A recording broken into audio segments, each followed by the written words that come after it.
Hello everyone, welcome to Harsha Trainings.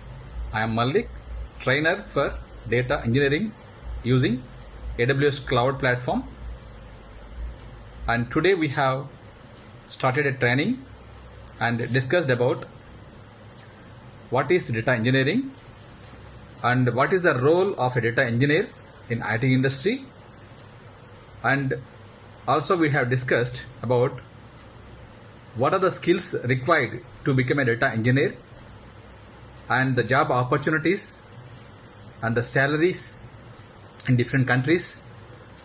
We have discussed all these today's first demo session, and tomorrow we are going to discuss about how this data engineering is developed using different cloud platforms like Azure, Google Cloud and AWS Cloud platforms, and also the architecture of a data engineering platform.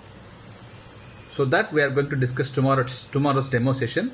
If you are not attended today, please join tomorrow's demo session, and those who missed today's session, they can also join in tomorrow's demo session, and all these concepts will be taught in the upcoming sessions. If you are interested to join, please enroll and contact our Harsha Trainings. Thank you.